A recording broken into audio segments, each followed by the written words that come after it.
Hello बच्चों। तो आज एक बार फिर से हम हाजिर आपके लिए नए टॉपिक्स, नई कहानियाँ, नए सब्जेक्ट के साथ में। तो आज की जो हमारी कहानियाँ हैं वो है हमारा पत्र लेखन। बहुत सारे बच्चों का सवाल आया था कि सर पत्र लेखन बताइए कौन कौन से आते हैं। तो ऑलरेडी हमने अपने चैनल में पत्र लेखन डाल चुके हैं। इस बार फिर से एक नया लेकर पत्र लेखन आया है। इस बार आपका देखिए, ये जो हमारा पत्र लेखन है आवेदन पत्र लेखन है। और कैसे कैसे लिखना है। आवेदन पत्र लेखन क्या होता है कि जब कोई इंसान कहीं पे आवेदन करता है, जैसे मान लिया आप, मैं टीचर हूँ, मैं किसी स्कूल में अप्लाई करूंगा कि ये पद खाली है, तो मैं वहाँ पे आवेदन पत्र दूंगा। ठीक है। तो एक क्वेश्चन ये भी आपको बनता है कि आवेदन पत्र आता है, वो कैसे आता है। देखिए यहाँ दिया है कि सबसे पहले आप लिखेंगे वही सेवा में, जो कि ऑलरेडी आप लिखते रहते हैं। फिर लिखेंगे प्रधानाचार्य महोदय, जिसको आप लिखे जिस स्कूल में, जिस विद्यालय में आप जा रहे हैं वहाँ के प्रधानाचार्य महोदय को लिखेंगे। फिर लिखेंगे जिस स्कूल में जा रहे हैं उस स्कूल का नाम भी लिखेंगे। देखिए राजकीय विद्यालय आजमगढ़ हमने लिखा, हमारा जिला आजमगढ़, तो हमने आजमगढ़ लिखा। फिर देखिए विषय क्या है। विषय है कि हिंदी प्रवक्ता, जो जो टॉपिक्स हमारे ये हिंदी प्रवक्ता, यानी हिंदी पद खाली है तो हिंदी प्रवक्ता, अगर फिजिक्स पद खाली फिजिक्स प्रवक्ता, मैथ पद खाली तो मैथ प्रवक्ता वहाँ लिखा जाता है।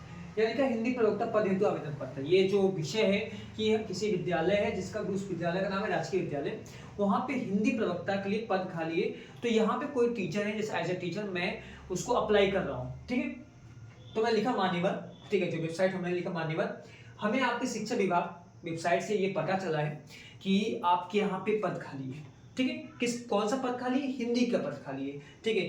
तो हिंदी का पद खाली है तो हमें अपने आप क्या करें कि जो पद खाली है वो हमें दे, मतलब हम उसके योग्य हैं, हम अप्लाई कर रहे हैं, उसके योग्य हैं। जो जो पढ़ाई आपको चाहिए हिंदी के लिए, चाहे जो भी पढ़ाई हमने की है, जितने भी किए, सब एक टीचर बनने के, यानी हम हिंदी के प्रवक्ता बनने के योग्य हैं।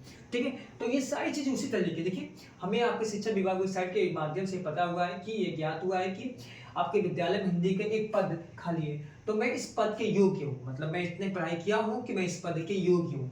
ठीक है। अतः पद हूँ, आप हमें इस पद देने की कृपा करें, इस पद हेतु हमें कृपा करें या देने की कृपा करें, भी लगा सकते हैं यहाँ पे, पद हेतु कृपा करें या देने की कृपा भी करें।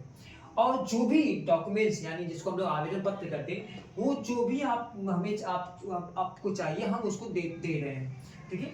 आवेदन पत्र के लिए जो भी लगेगा हम दे रहे हैं, मतलब जो भी डॉक्यूमेंट्स लगेगा वो हम आपको दे रहे हैं। अतः आपसे अनुरोध है कि हमारे आवेदन को स्वीकार करें और हमें इसे योग्य समझें। ठीक है। हमें एक शिक्षक के रूप में समझें, ताकि हम बच्चों को और राष्ट्र की सेवा के लिए आप सेवा का अवसर प्रदान करें। ठीक है। उसके बाद धन्यवाद लिखा जाता है। धन्यवाद जो लिखा जाता है अक्सर लिखा जाता है। फिर भवदी होता है, यहाँ जैसे आप लिखते हैं, यहाँ नाम नहीं लिखा जाता है, यहाँ अगर सच में दे रहे हैं तो नाम लिखिए। ये पेपर देना आपको तो क ख ग लिख दीजिए और दिनांक को जिंक डाल दीजिएगा। ठीक है। एक बार देख लीजिए फिर से, ये हमारा आवेदन पत्र है, मतलब कि जब भी कोई इंसान कहीं अप्लाई करता है नौकरी के लिए तो ये आवेदन पत्र लिखता है। ठीक है। तो इस तरीके से लिखा जाता है और ये आवेदन पत्र कई साल से पूछे जाते हैं पेपर में। आई होप कि इस साल में पूरा यकीन है कि आवेदन पत्र पूछा जाएगा। ठीक है। तो देख लीजिए ध्यान से और जरूर से लिखिएगा। ये भी ख्याल रखिए कि जब भी आप इसको लिखें तो ये ख्याल रखिए कि यहाँ पे कॉमा होता है। ठीक है। यहाँ पे कॉमा होता है और हमें कहाँ पे क्या लिखना है। और जब एक पेज पे ही लिखा आता है, दूसरे पेज पे आवेदन पत्र या पत्र लेखन का रूल होता है कि दूसरे पेज पे आपको लिखना ही नहीं है। ठीक है। अब उस पेज पे ही लिखे, भले वो पेज बच जाए, उस पेज के आगे आपको जाना है। ख्याल रखिएगा वरना आपके नंबर्स कट जाएंगे। तो ध्यान से देख लीजिएगा और उतार लीजिएगा। Thank you.